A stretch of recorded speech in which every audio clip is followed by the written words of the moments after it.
guys. Welcome to the Burning Out Bush podcast. I'm Rick, and this is Josh again. It is. We are here for a battle today, and this is a battle of family versus family. That's right. I've always known that I could take Josh, but today we're finally...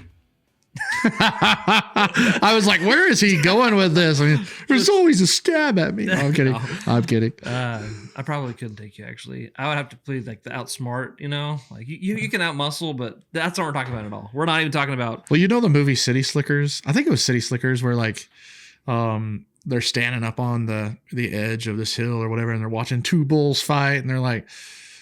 the old cowboy's like, who do you think is going to win? And immediately you want to choose the big buff bull, you know, the manly bull looking one. And he's like, no, actually the older one, because he's more wise and smart. He survived this long. Yeah, exactly. And I'm the older, more wiser bull. You're saying that I'm the ripped, manly one? Yeah. All right. Sure. No. Shout out City Slickers. That's my childhood right there. Nice. R.I.P. Norman. Okay. You have no idea what I'm talking about, dude. I know the movie, but it's been a while. But yeah, we're talking about a different kind of family That's right. versus a different kind of family. That's right. And it's not really a versus, but there are some interesting dynamics. So church family versus our family. What's the conflict? I think the conflict is just expectation. You know, we'll have a guest on here in a little bit and talk more in depth about this, but the tension, and of course, if you're a minister watching that's been doing this for a long time, you know the tension. Maybe there's some out there that's watching or listening that's younger and they haven't really had to deal with this yet. But we're going to talk about how our nuclear family coexists with the church family. What are the expectations?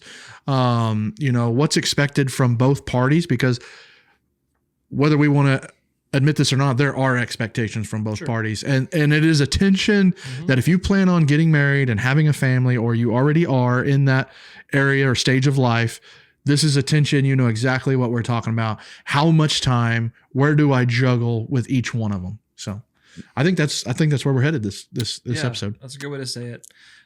Something you may not think about is the effects that being in ministry has on the extended family of the minister's family. I mean, we talk about preacher kids and minister's kids and all that, and we do see some of that happens, where kids who were raised literally in the church building at times, they have a season as a prodigal. Yep. But we don't want that, and that's not the healthy way to do it. And actually, I believe our church culture has gotten a lot better in a lot of ways than that. I agree with that. But there's always, I think, talking about it is important. And that's going to be a key that comes up in our conversation for sure. Yeah, the old joke about PKs, the preacher's kids, you know, and it is funny, but there is a lot of truth to that our children unfairly sometimes get too much of a peek behind the curtain.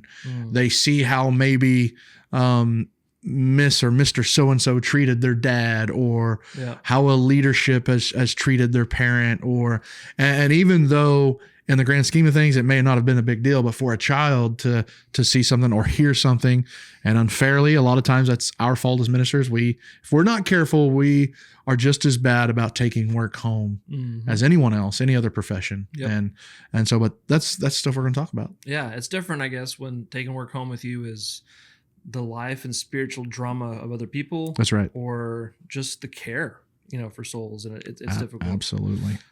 But yeah, there are definitely other careers that deal with that as well. So yeah, church, family versus family, and how do we walk that balance? How do we find the healthy middle ground? And so we have an interview lined up with Clay, and you'll hear all about him pretty soon. Anything else you want to say? No, I think we just jump right in and get with him, and you talk about we're getting ready to hear some wisdom. I mean, grab your notebooks, your pens, and especially if you're young, because I know Clay's one of my really close friends, and he is so wise. He's helped me through my journey, which we'll talk about in just a minute. But wow, buckle up, because I know this is going to not just hit you as the listeners, but we're going to be affected by this. Just the way that he presents himself and talks about it and the experience that he has. I'm excited. I think we just jump right into it. Sounds good. Well, here's our interview with Clay. All right, everybody, we're going to bring in our guest for this episode is one of my dear friends, Clay Bryant. Clay, thank you for being on with us today. Clay is the youth and family, right, minister Yes, at the that's correct. Weatherford Church of Christ in Weatherford, Oklahoma. That's not Weatherford, Texas, for all you Texans that might be listening. Yep. It's the better one up there north of Texas. That's right. Yeah. So, looks like Clay has one of his dear friends with him too. oh, I love the pun back there. Yep. So, yeah, Clay, Absolutely. me and Clay jive on the whole hunting and thing like that. So, Nice. Clay, thanks for being on here with us today. Oh, you bet. Excited to be a part of it. Glad you guys are doing this and appreciate the invite. Yeah.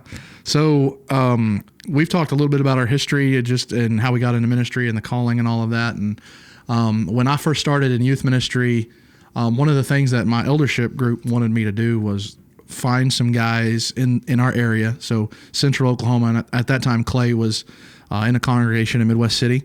And I had seen Clay and Arpoka Daniels, who we'll talk about in another episode and things like that. But those were two guys that I had kind of seen and witnessed and wanted to be a part of if they would let me. So actually, Clay is one of the very first guys I ever talked to as I started my ministry journey, and I've been a thorn in his side ever since. But I consider him just a really good friend. He's been a great mentor.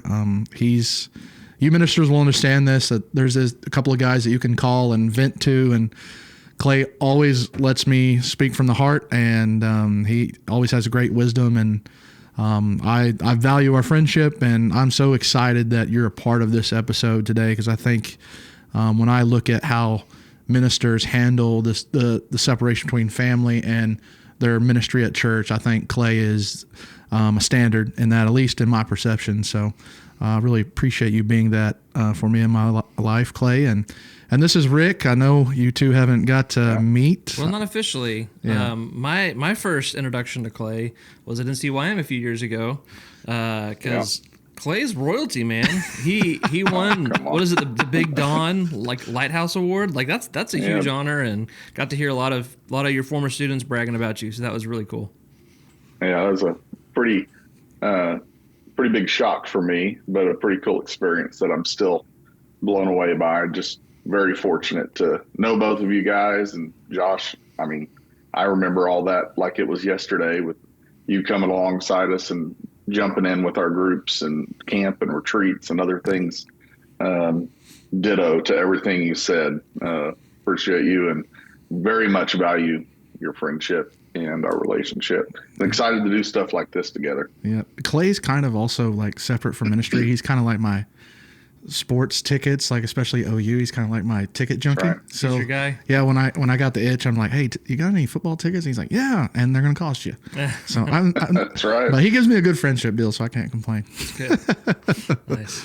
Well, we're so excited. Clay, tell us a little bit about you and yourself and your family, and maybe what's going on at Weatherford right now, and just your ministry. And we know that you've spent basically your entire career in ministry, specifically in the youth realm of things. So yeah, just tell us a little bit about yourself and let everyone get to know you. Yeah, I grew up in Midwest City, Oklahoma, a suburb on the east side of Oklahoma City, and just from a very young age, I'm pretty sure I was in 7th grade, and got into the youth group and thought, hey, Six Flags and VBS and fast food. I want to be a youth minister.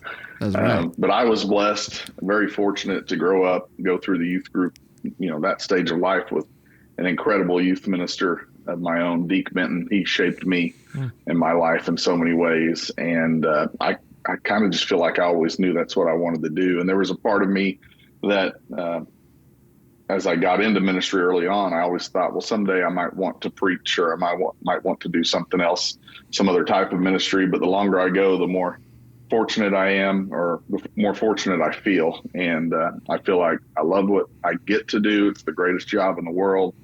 And just really blessed to be in my, I think, 23rd year. So I was hired in 2003. I was actually a junior at Oklahoma Christian University when I was hired for my first full-time job, and got married a couple of years later.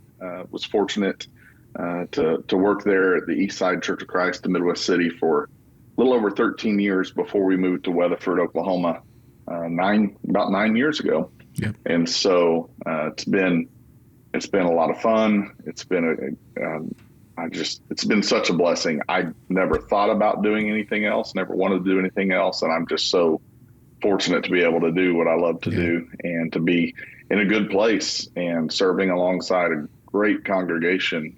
Our leadership is the best. I can't imagine it being any better. And just got a lot of great families, a lot of good things going. I've been married to my wife, Vanessa, for over 20 years now. Ooh, and we have that two poor sons. Girl. That's right. Yeah. She is a very patient woman because we have two sons, one of them 17 and one of them 14. So 8th grade and junior.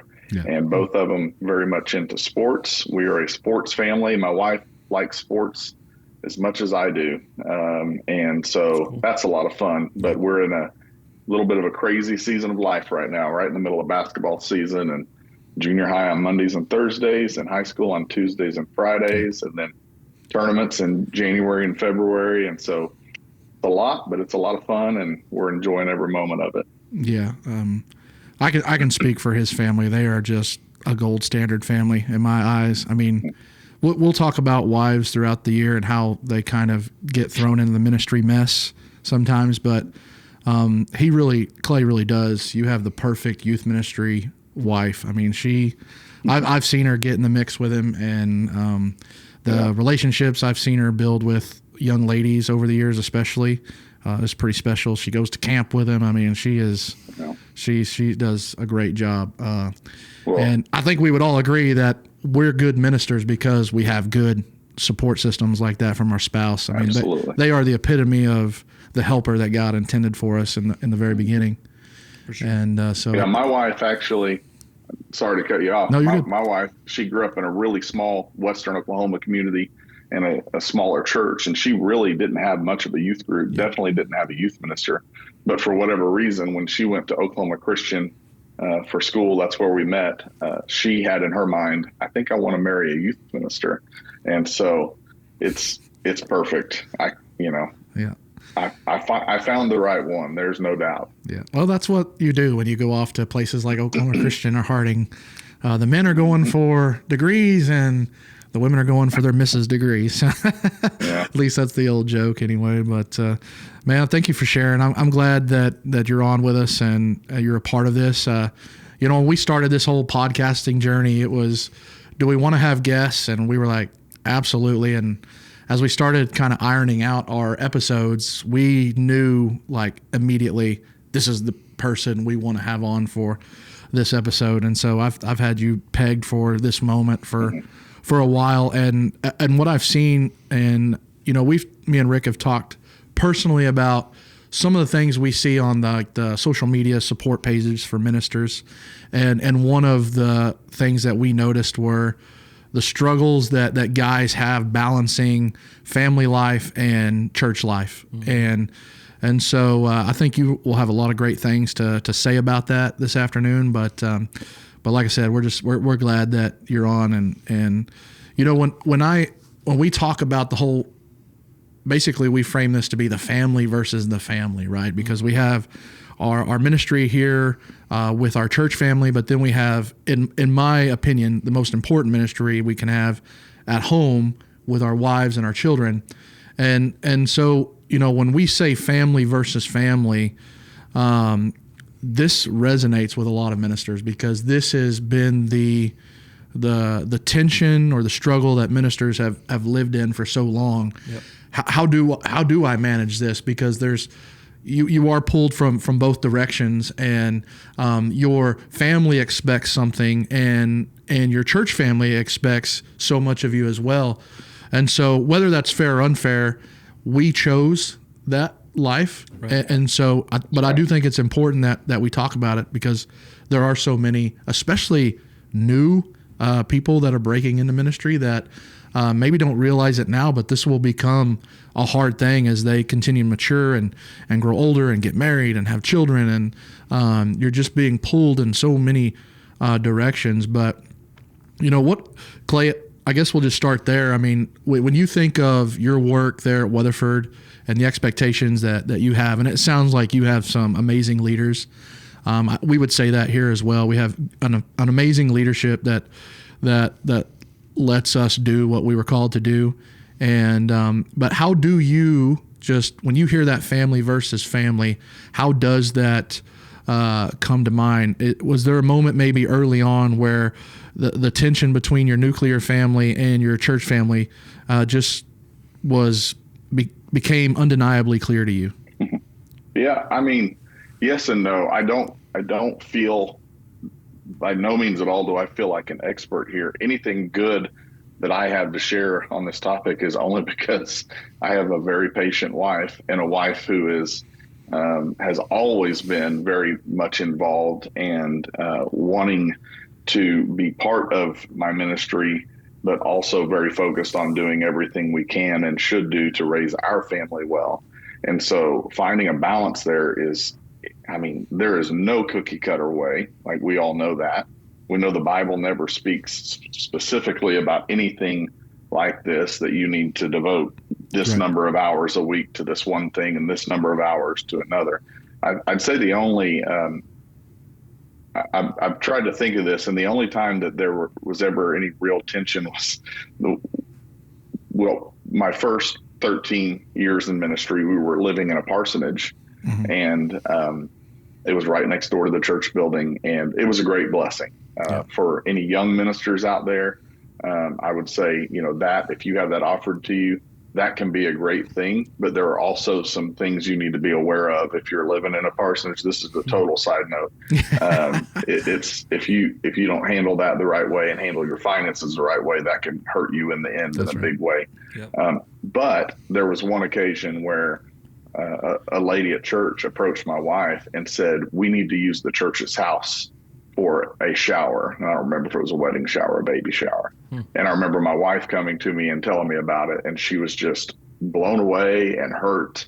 And, we need to use the church's house. It wasn't our house, and that's what, her response was, "This is our house. Yes, we are living in it and the church owns it, but we wouldn't go to anybody else and say anything like that." Yeah. And I know that's not exactly what, precisely what we're talking about here, but that was an example for me pretty early on, that not everybody sees a separation between church and ministry and my family the way that we understand that. And so there may not have been a lot of specific moments where I feel like it's become an issue for me and my family personally. And that's not because I'm, prideful about that or bragging about that at all. But I think it's certainly been something that's always been present on my mind. Like we said before, Vanessa has always been very much involved in ministry with me. We've always been in it together, even if she's not paid for that. She wants to be a part of it. Yeah. But I would just say I've always wanted my ministry and my family to, as much as possible, be in harmony with each other, to be in unity together, never in competition. And I think the issue comes when you start to feel like my ministry is competing with my family. Right. And there are certainly times, like I would say even regularly, that is a thought, that is, I'm aware of that, maybe starting to happen. And it's different seasons of the year, different seasons of life with our children and their ages. But I just have always felt a responsibility to model for my sons what it looks like to live as a disciple of Jesus at home and in every other part of life. But if I don't do that well, and if I don't find some sort of balance, then, there's a lot of old adages about preachers' kids. I don't want my children to grow up resenting the church or resenting my role as a minister for a church because I didn't do things the way I should have and prioritize my family over anything and everything else. Yeah. One of the things you mentioned, getting your nuclear family and your church family kind of in harmony. One of the things that I learned about you early on from the very beginning was how often you brought your oldest son with you. My first year that we went to camp together, your oldest son, who's you just said was 17, was 2. I remember. Yeah. But I thought, wow, I would have not have thought to have done that, to bring a 2-year-old by myself without my wife. That kind of just shows you my immaturity back then. But that's something that I've modeled because of seeing that firsthand with Clay. Is so my boys and Aubrey, and then my soon to be child coming into the world, because I've got one coming any moment now. So if I run out of here, that's why, if the wife's giving me the signal. But my children have grown up knowing my ministry, going to church camp with me. As much as is appropriate, I brought my children with me on youth activities and things as well. Now, there are times where you know, hey, I can't bring them this time. I've got to give this specific time to these youth kids. And so I guess listening to you, and I don't know if Rick's thinking this way too, but have you talked to your family, like, since you knew you were going to do this podcast and we were really going to dive into this? Is this something you've gone to your wife or your kids and like, hey, I'm getting ready to speak on this? Is this something that you've experienced in a good or negative way, or as much as you want to share anyway? Well, there was, yes, I did bring it up to them. I've talked to my wife about it quite a bit. But over the last few nights, just with my boys at separate times in the living room, I've asked, hey, I'm going to be doing this deal. I want you to be honest with me. Like, when was a time that you felt like I did not do a good job of balancing my work and family? Or do you ever feel like, has there ever been a time where you felt like I was choosing them over you? Yeah. And again, you know, neither of them could think of anything or shared anything. I don't necessarily take that as a compliment. I don't think they were just trying to be nice. I just have two very different children. Yeah. One of them wants to be totally left alone and do his own thing, and the other one wants us there. Yeah. Would prefer, to be with us all the time. And so I just have to, I've always felt like I just have to know, especially they are both in our youth ministry right now. Right. So that's a unique place. In fact, I go to a conference every year that Rick mentioned earlier, a youth ministry conference. And just a couple of weeks ago, we were there, and I was, my wife and I were on a panel in a class talking about having children in your youth ministry. Yep. And thankfully, in the Churches of Christ, there are a lot more youth ministers staying in this career long enough to have their own children in their ministry. But for us, I remember when Cooper, our oldest, was in 4th, 5th grade, starting to think about, oh man, what's this going to look like? I think we just have to be very intentional and think through all these things. And we say, I'm going to treat my kid just like any other youth group kid. That's not completely possible. No. But am I really doing that? And am I communicating with them? Hey, how did you feel when I did this? Or I'm sorry that I did this. And are you good? Do you feel like you're getting what you need to out of this? Is there anything you wish I would do differently? Yeah. And like everything else, communication's probably the most important thing, especially when it comes to relationships. But they didn't have much to offer, but I know full well there's been plenty of times I felt guilt for, I felt like I was ignoring them a little too much or pushing them a little bit too much to the side. And I have to make the change and the adjustment to make that right. As a father, like having that conversation, I'm assuming that's like probably the first time you've ever intentionally asked them that. What was that like going into that conversation? I guess I think of like, if I was a son and he's 2 teenagers, that's pretty humbling experience there to see dad come and be that way with you and say, hey, there's something recently that's kind of brought my attention to this. And I just want to ask you, what was that like going into that conversation? Like, did you practice it where you're like, man, how do I want to present this? Because he is right. He's got 2 very different kids. And it's amazing how our kids can come from the same parents and be so different. But did you approach it the same with both of them, or was it a little different for each one? How'd that make you feel going in? I'm sure it was humbling. I'm a pretty straightforward guy, especially at home, and I think I can just think of a couple of occasions where I've had to apologize for, if I'm using, I would say it's not a good practice or a healthy practice to use your wife and or kids as illustrations in classes or sermons very often. But there's times when you're just talking and something comes up, and then, let's say, Cooper is my oldest, and let's say, one time in class I tell an embarrassing story about him because it fit perfectly and it got some laughs and it got some engagement, whatever. And there's been at least once, maybe twice I can think of off the top of my head, where I just said when we got home, hey, I'm sorry, I shouldn't have done that. And being like they are, similar to me, they just say, it's fine, it wasn't a big deal. But at the same time, I know it probably annoyed them or embarrassed them at least. And that wasn't right for me to do that.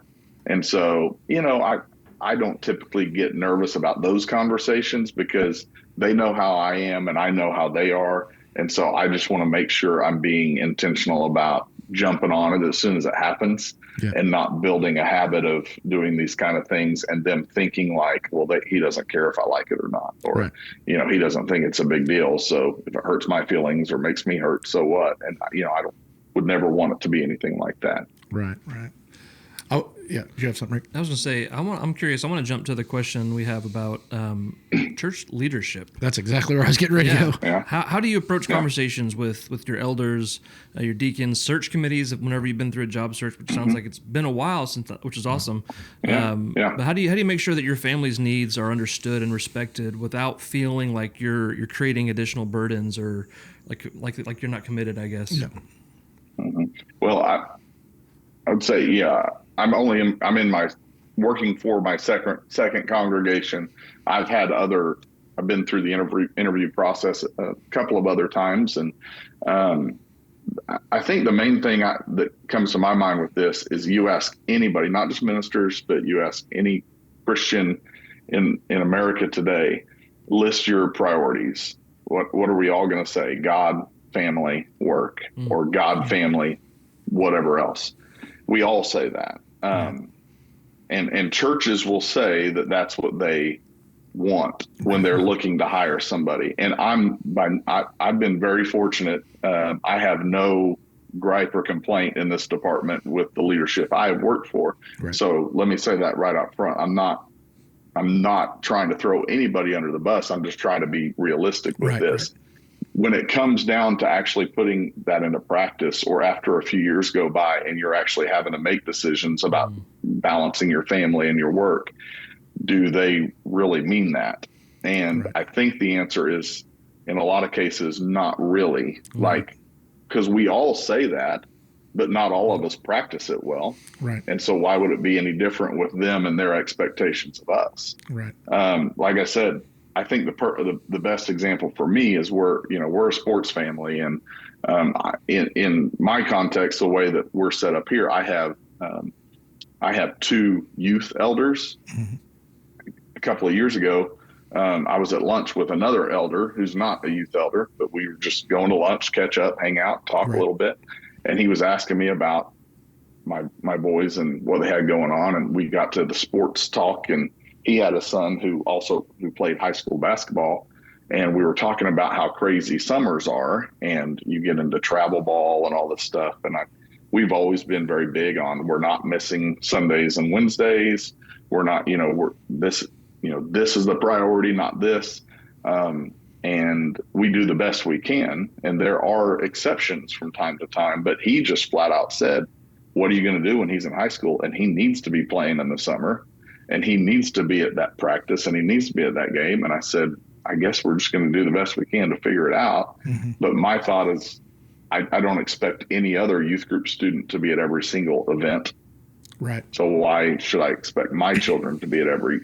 To me, that's where you grow resentment in church, in ministers' children, that kind of thing. And I don't want to get too off topic here, but in regards to your question and how we balance that, to me, it's having clear and open communication with my leadership, saying we're in a season of life right now where this is going to be the most prominent for us, balancing all this. And so, in the summers, if I've got a son that plays football, basketball, and baseball in summer, just for school sports, you've got summer football, you've got You've got basketball team camps. You've got summer baseball games. I miss quite a few games in the summer between camps, retreats, or camps, mission trips, VBS, all that stuff. Right. I miss quite a bit. So if I'm in town and one of my sons is playing, here in town, a daytime game, baseball game in June, if I'm here, I'm going to be at it. Yeah. And if we've got something going on, I've got my interns can cover whatever's going on, or my youth deacon or one of those elders. But to me, it's clear communication and being real with them. And for younger guys specifically, I would say, I've always been big on when you're interviewing with a church, they're not interviewing you any more than you should be interviewing them. That's exactly right. And so after they're done asking you all their questions and they say, do you have any questions for us? The one thing I've always asked, and I would recommend always asking, is saying something like, you've told me a lot about your church and this youth ministry or whatever ministry you're applying for. But tell me, outside of what you've already shared, what can you offer me and my family? And that doesn't have to be a selfish question. But if I'm thinking of moving my family into this community, into this church family, what are you going to do to come alongside me and help me as I try to, raise my children to be disciples of Christ for all their life? And with elders specifically, I would just, ask, do you view yourself as a shepherd to everyone else, or are you a shepherd to my family as well? Right. I'm a part of this body. My family is part of this body. And so I again, I already said it, communication, clear communication, and having conversations ahead of time, not just calling and saying, hey, my son's playing in a basketball tournament this weekend. I think I'd like to take off and be gone for that, whatever. But saying, hey, I know some of this is going to be coming. What can we do together to have a plan in place so that my children know I'm fully supporting them in what they're doing? Yep. But they're also seeing me being faithful and responsible as much as possible in my work as a minister, but my walk as a Christ follower, and modeling that for them as best I can. Yeah. I think if there's a young guy listening or watching us, which hopefully there is, that is what you just heard Clay say is some of the best advice. And I know everyone inside is built different. Some of us are extroverted or introverted or whatever. And to a lot of people that may scare the living daylights out of them to ask that kind of question. But it is unequivocally that is a question you have. If you're a young family and you're looking to go to a new congregation, that is a question that has to come up. If not, you will find yourself in some deep trouble. Hopefully not, but there's potential there. Yep. I've had people tell me all the time, there are well intentions, which I think elderships, leaders in the church are well intended when they say, yeah, your family is, but then there's also reality. Right. And when we intend for something to be something, and then we actually get into it, and both parties are seeing there's not as much time as we want here, there's too much time over here, that's when things start to change, and that's when reality takes hold. I'm never going to go somewhere on well intentions. I'm going to go somewhere for exactly the reasons why Clay said, because you have something to offer my family. Yes, you are my employer. Yes, I'm getting compensated for this, but I want to be a part of something. I don't want to just work for something. And I think that's kind of where you were getting at there. So yeah, and I would say, what are your expectations of my wife? Right. Which I think that's a common thing in ministry and specifically in interviews. Yeah. But my wife is going to be very much involved. And my wife is going to be just as much a youth minister as I am, but that's because she wants to be. Yeah. If there are expectations placed on her for filling that role, then she needs to be compensated for that. Yeah. And if not, you take what you can get and just understand it's going to be great because she's awesome. Yeah, that's right. But not every ministry couple is like that. There are some wives who don't want to be involved in everything, and that's okay. That's okay. But those expectations have to be clearly defined and discussed before it becomes an issue. Otherwise, it normally just doesn't go well. And that, like, what we expect from leaderships, I think needs to be reciprocated from us. If I'm going into an interview with a congregation, I'm looking to move my family, and I know that my wife isn't the kind of wife that's going to be involved maybe as what they're intending for her to be, it's ministers have to be honest in that too. Yeah. Like, I may be the all-star youth minister type, but my wife, I married a great woman, but she's not going to, kind of get dirty with me all the time. Yeah. I don't know if that was a good way of putting it, but like a dirty joke. We're going to cut that part out. It wasn't intended like that. Rick made it that. I did. I snickered. Rick, did you have something earlier? Yes, I was going to say. Hold on, give me a second. Let's see. How do I transition here?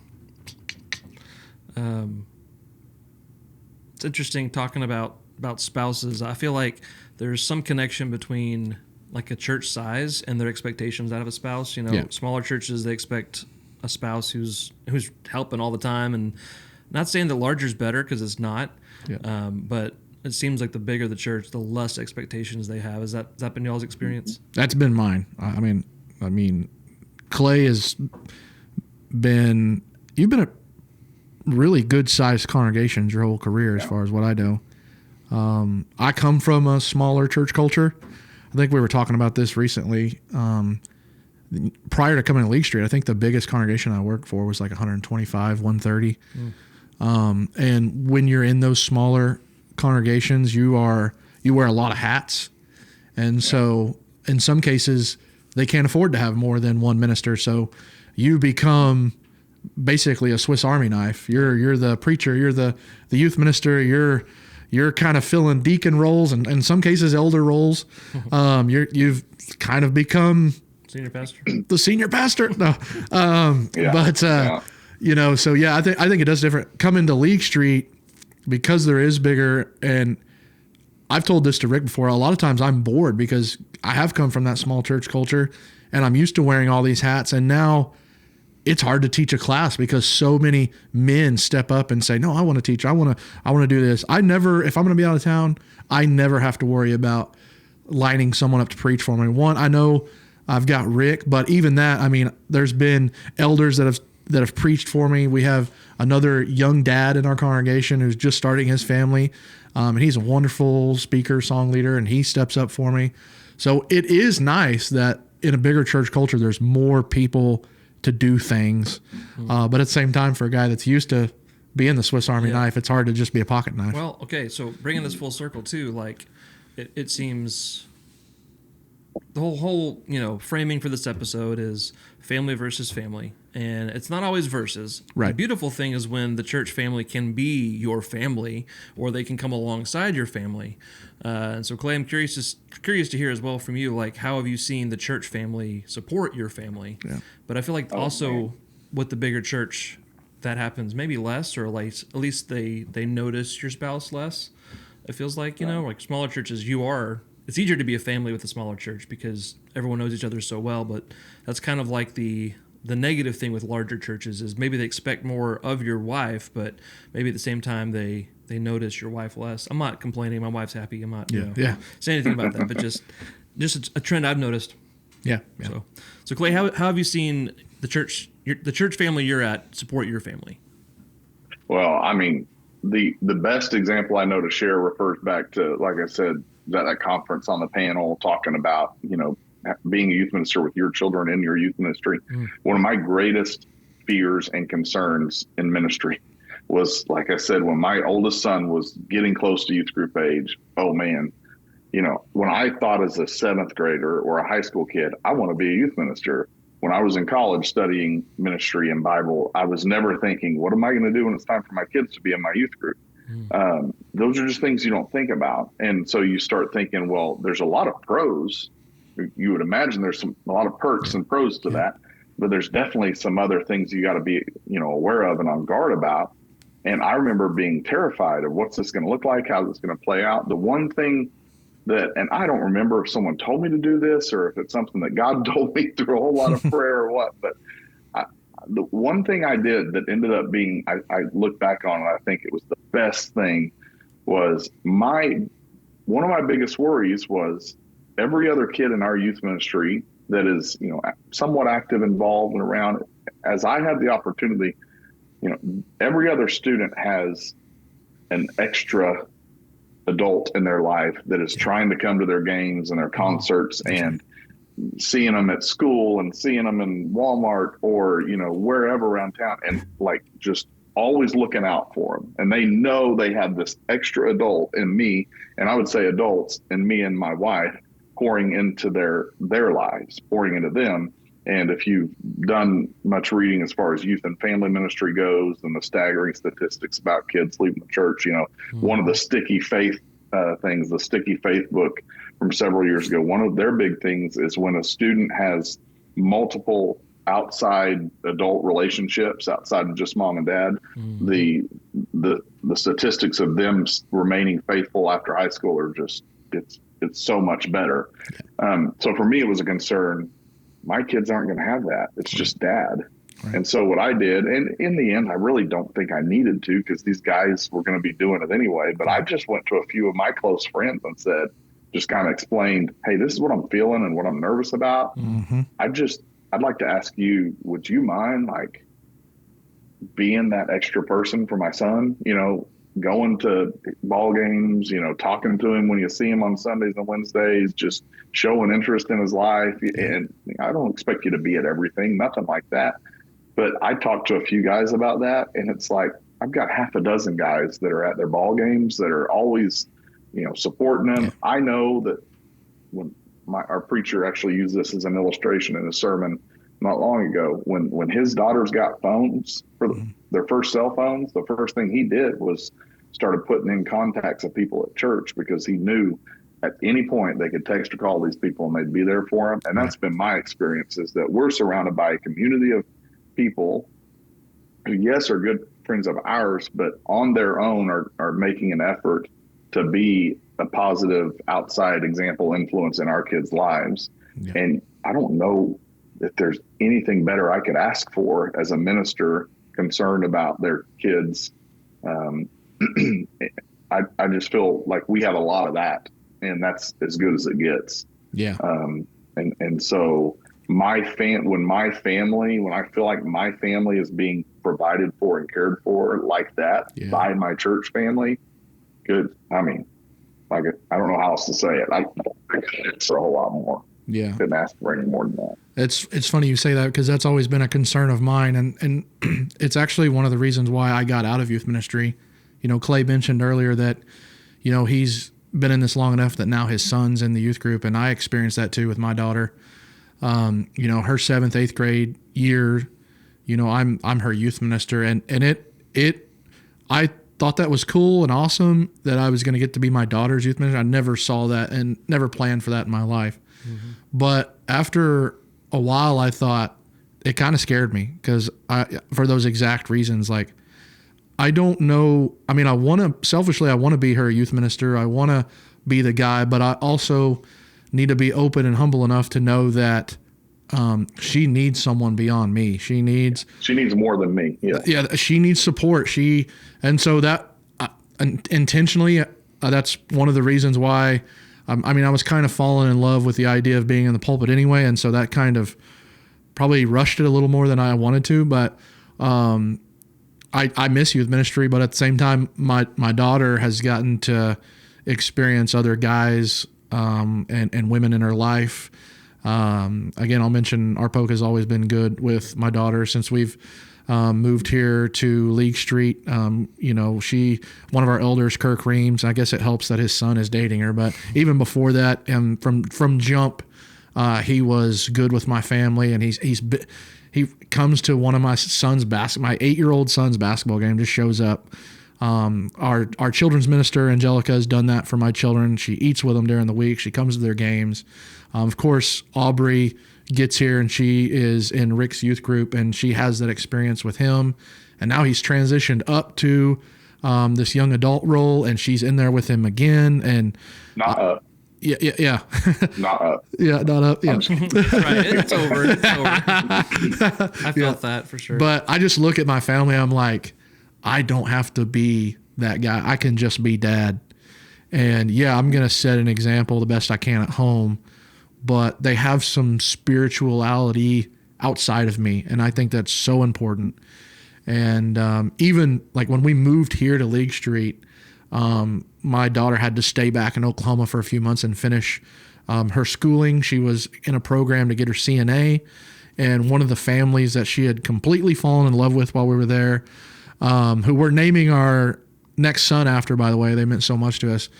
She lived with them, and it was like they had they raised two sons, and finally they had this daughter in their house, and it was just amazing. But when, like Clay said, I can't echo it enough. When you have church family that supports your family, it's just, I don't know, it's tough to explain. It's different.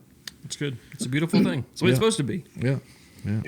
So maybe I have time for one more question. Is there a question for Clay you want to ask to land the plane? I keep saying that. It's like my metaphor for everything. Land that plane. Yeah, I mean, so just to let all of our listeners and viewers know, before these episodes, every podcast in the world does this. We kind of send back some, back and forth about what we want to talk about.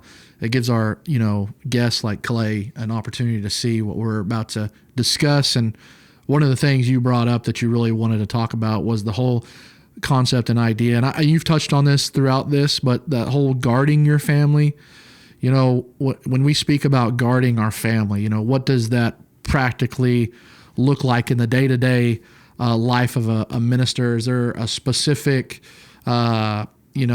moment or example where that the listeners could understand how, even though we're in the church, and I guess it's safe to assume sometimes there's a natural guarding, there's more than that. There's an intentional way that, we keep them from things or whatever. And as much as we want to harmonize both of them together, there still is naturally a little separation. So how have you been able to just put some guard around your family in your career? I think we could think about it and talk about it in a lot of different ways. Yeah. But and this, when we first started talking about this topic of family versus family, the first passage or scriptures that came to my mind were Paul to Timothy, 1 Timothy 3 and 5, when he's talking about, just managing your family. And if you can't manage your family well, then how can you manage God's, help oversee God's people? And I know that's instruction for overseers specifically, or elders, how we would say it, not for ministers specifically, but I mean, the same mindset for me. I do think, like a shepherd cares for and protects and watches over his sheep, we have to be very intentional and adamant about caring for and watching over our personal families. I feel that way about the students entrusted to me in our youth ministry, but especially for our families. And so, again, there's a whole lot of different things we could talk about. But for me, I think one of the biggest, if we're thinking about long-term ministry and your family being a part of that, one of the best practices that I would recommend to anyone and everyone in ministry is to watch what you share. Yeah. And I mean, certainly with kids, yep. You don't need to be telling, you need to be careful about what you're talking to your wife about when the kids are around, obviously. Right. But with my wife, like, I would say you don't need to be telling your wife everything you hear in the elders meeting. That's right. And you don't need to be telling your wife every conversation you have with people at church. That's right. And you definitely should be talking to her about this, and letting her know why you're planning it this way and doing it this way. I mean, I'm not being dishonest. Right. I'm not trying to keep secrets. Right. But I want to protect my wife and especially my children from too much information. And I would say the main reason I would say is this: I never want my wife to have to deal with, oh my goodness, how can I worship with that person? Right. Right. Or I don't want my wife having to carry burdens or secrets that aren't hers to have to deal with. Right. I signed up for this. In a sense, she did as well. You mentioned this earlier, but I signed up for this. My kids didn't sign up for this life. And I don't want them carrying burdens that they shouldn't have to carry. And so I will share things with them that they need to know. And obviously my wife, we talk about a lot of things. But there have been times when I've said, okay, I want you to know about this. I want you to have a heads up just in case you hear something. I don't want you to be caught off guard when this information comes out, that kind of stuff. You communicate that, but I don't need to be sharing everything I hear and learn about our church and congregation in the form of a prayer request.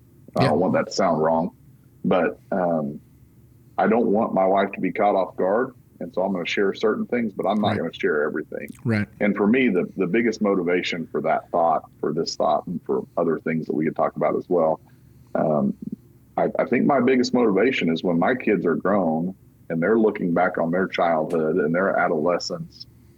I want them to talk about how great it was with growing up with their dad as their youth minister. That's right. Not how horrible it was. And in the end, that's not up to the people at my church. That's up to me. And so one of the biggest things I think we have to be protective of, and one of the things we have to guard, is just what they hear and what they know about the going-ons, the day-to-day stuff at church. They're already a part of so much of that, whether they want to be or not. And they're already facing some very unrealistic and unfair expectations because they're my children, my wife. And so I'm not going to pile on any more than I have to that. And I think that's probably the most important thing I could share from my own experience. Is just don't overshare. Keep them in the loop when they need to be, but protect them from information they don't need to know. Again, I would say, young ministers, if you're listening or watching, I mean, from the jump, if you're dating with the intention that this woman that you have in your life, you're getting ready to marry, this is a conversation you must have with her before you give her the ring even. And then if you are freshly married and you haven't had this conversation with your wife, you need to have this exact conversation with your wife. And there are some ladies out there. I remember when I first got married, that was something, my wife Naomi struggled with was, why don't you talk to me about this? And my answer was always, because I love you. That's why I'm not, and so, but now she's done this, been on this ride with me for so long. She knows if I come home and she said, well, how'd it go? And I just say, it went well. She knows instantly that there's something that I have to keep with me. If I come home and say, yeah, we did this or we talked about this, then it's something I can freely, and she never pries. And she just trusts me to lead and to do that. And so, but yeah, that's awesome. I think I'm getting more out of this episode than anybody else will right now. But Rick, do you have anything you wanted to ask him before we let him go? Man, my brain's catching up. I'm thinking, but no, thanks, Clay, man. Lots to learn from you. We've been joking and talking about, right now our plan is to do a 10-episode spread, but that could change, and so we might call you back sometime. Yeah. Hey, man, appreciate you coming on. I love you. You know how I feel about you, always will. And you've always been a great mentor to me and someone I still look up to and want to learn from, as hard as that is to say. No, I'm kidding. But anyway, hey, we appreciate you, buddy. I feel the same, and I appreciate you guys having me on. I love this topic, and I pray that everyone who hears, listens, watches this will benefit from it. And as ministers, we have an opportunity to model what a healthy, faithful family looks like. I have the opportunity to model to my youth group students what a healthy marriage, what a healthy relationship looks like between a man and a woman. That's right. And this is part of being called by God and doing his work. Amen. In the real trenches in real life. And so thank you guys for just making this happen and making this a topic to be able to discuss and share. Love you, Josh. Rick, I've enjoyed it. Thanks for making this happen. All right. I can't let you go without saying Boomer Sooner. That's right. Boomer. See ya. See ya. Wow. I told you that was going to be special. And maybe I'm biased because, like I said in the interview and before, we're close. We're good friends. He's been a great mentor to me, but I am not surprised at the amount of information and wisdom we just got there. And it was 45 minutes and it felt like 10, at least to me. Yeah. I was so wrapped up in it. He was saying things that I was like, wow, I've never thought about that. Or maybe that's a conversation I need to have with my own family, you know? Sure. And, but some of the things that he talked about, get your thoughts quickly, was how he balances his family life. Mm-hmm. Very impressive. He was so open and honest and raw about the things that he does intentionally with his family and his church family, so nuclear and church. I was pretty impressed with that. Gave a lot of great nuggets for especially younger guys. Mm-hmm. What he said about making sure you're interviewing your interviewer and I mentioned this in the interview, as ministers, don't be scared to do that. Mm-hmm. That's either going to do one or two things. Unfortunately, one, it'll be like, might scare a leadership away, or two, they're going to see that the spiritual health of your immediate family is more important than anything else in the world. Yep. Wow. That bit of information was it's like a professor, put a star next to that question because it's going to be on the test. Yeah. The chances of you staying at the congregation you find yourself at for a lifetime, while not completely far-fetched, is very rare. Right. So you're going to find yourself in some interviews. Maybe you're in youth ministry like Clay. At some point, you want to go to a different. You want to go take on the pulpit or a young adults ministry or college ministry or. He is right though. It's not an up. It's an over. Yeah. Different rule. He did question me on the up thing, but anyway, I got to saying that because it's not an up. It's just a different position. Yep. All ministry journeys are so rewarding. Yep. But there is going to be a time you want to move to a different role. Yeah. Maybe. More than likely. Yep. More than likely. Yep. We'll say that. There's different. Part of ministry too is discovering where your gifts fit in and all that. So, and really the only ones that are questioning me on the up thing are the ones that are not pulpit ministers yet. And that's revealing. I'm kidding. What do you call me? You call me senior executive pastor. Yeah, that's what I get called every day. Executive. Yeah, there's a different different word used every day. Yeah, he adds to them. Obergruppenführer. The German one. Yeah, no. But yeah, when you're power tripping. Yeah, that's right. Was there something in just in that interview, just quickly, that really stood out to you that you were like, wow, that's a great word. Yeah. Something I need to do better is have an ongoing conversation with my family, checking in with them and saying, all right, how is this experience affecting you? Yes. Has this been good? Has this been hurtful? I did go through a transition where I'm moving from youth ministry to young adult ministry. And so down or sideways? Yeah, sure. Having to tell my kids, no, you can't tear up the youth room anymore. You get to tear up the young adult room. That's right. They literally were like, what room is that? I had no clue. And so just checking on your family, taking care of them, and making sure that they're okay. Something that didn't come up in the interview that I was thinking about. I mean, we're not talking about ministry transitions or when it's time to go or stay. Maybe that's a future episode sometime. But often your wife has a better indicator of what season of ministry you're in or how things are going than you do. That's right. You might have a great interview and then your wife's like, nope, not here. And, you might push back. But a lot of times our spouses have that sixth sense where they know more or know better, know differently, I guess. But And so checking in with your spouse and seeing how they're feeling, how things are going. Yeah. Need to do that. I mean, we shouldn't be surprised that they know that. I mean, you think about it biblically, they were created specifically for you. Yeah. They're the helper. They're the thing that cleave together, right? And so I can't tell you how many times my wife has noticed and been like, "Hey, do you need to pray?" Or "Have you prayed about that?" Or Yeah. but yeah, that was a great. I mean, that was information that I thought is invaluable to ministers, not only with your children, but I thought the whole having the conversation with your spouse as well about the things that you're not keeping. It's important for us to have those conversations with our spouse. We're not keeping you from this information. We're guarding you from this information. Yep.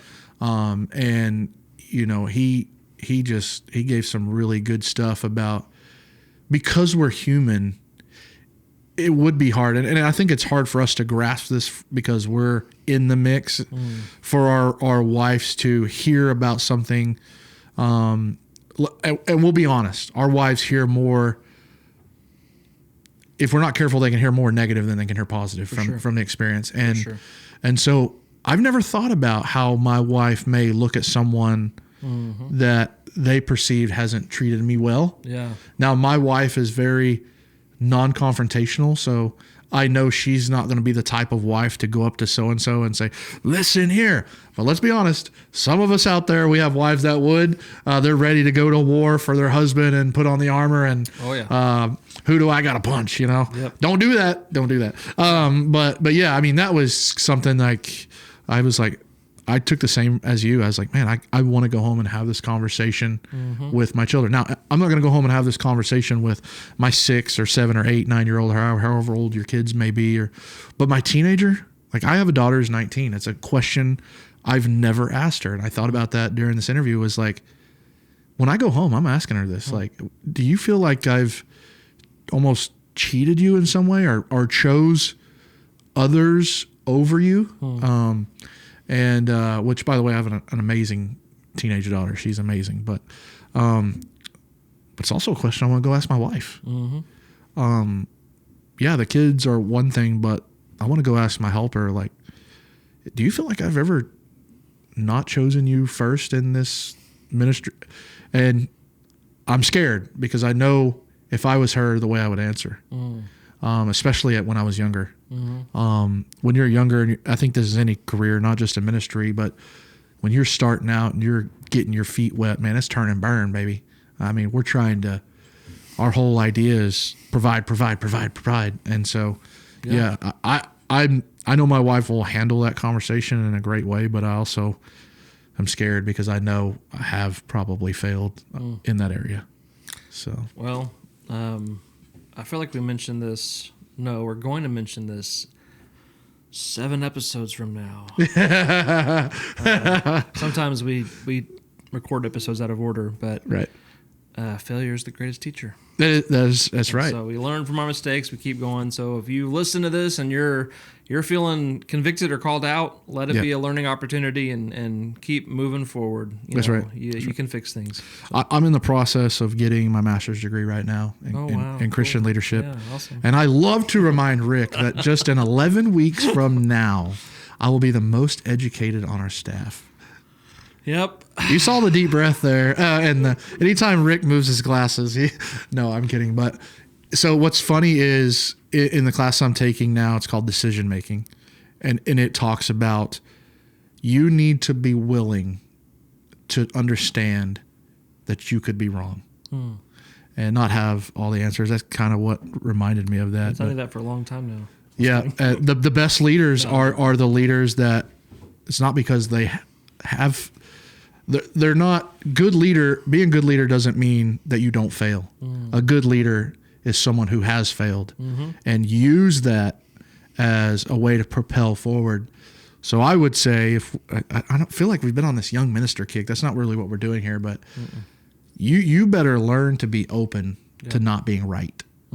Just because we know the word, just because we feel like we're some, standard bearer of it or whatnot, you better be willing to understand that I'm not going to get everything right. And when we reach that moment, I think this thing called ministry gets somewhat easier. When you don't have to be the one that has all the answers. Yeah. So that's good. Yep. Well, I think that's probably a good place to tie a bow on it. Yeah, absolutely. Yeah. I think we're going to leave you with this. Every week we've kind of said, hey, this is something we want you to try. We're going to do this with you. Go listen to this podcast and choose a moment to go home and have this conversation with your children and your wife. Do you feel like I've ever chosen ministry over you? Right? This is something me and Rick have talked about, and I believe it with my core. Your greatest ministry isn't who's up at the building, it's who's inside your home. And so if that's healthy, your church family ministry will be healthier. But yeah, anyway, I love this discussion. This is great. It's good. So anyway. All right. Thanks, guys. See you next time. We'll see you next time. And with that, we've come to the end of another fiery episode of the Burning Out Bush. We hope today's discussion sparks some thoughts and maybe even a little bit of inspiration for you. Before you go and tend to your own metaphorical bushfire, we've got a few small requests. Subscribe. If you enjoyed this episode, please hit that subscribe or follow button on your podcast platform of choice. It ensures you never miss a spark from us. Leave us a review. A 5-star review goes a long way in helping other folks find our little corner of the podcast world. Take a moment to rate and review us on Apple Podcasts or Spotify. And also, we want you to stay connected. You can follow the latest flare-ups and announcements by following us on social media, finding us on all platforms, searching for The Burning Out Bush. Do you have a burning secret, a professional meltdown, or a story about truly hitting rock bottom that you want to share? Well, we want to hear it. Fill out our totally anonymous form, and your story might be featured in a future segment where we read and discuss listener-submitted workplace woes and career cataclysms. Find the form here at theburningoutbush.com. Thank you for listening. We'll catch you next time when we fire up a whole new conversation on the Burning Out Bush.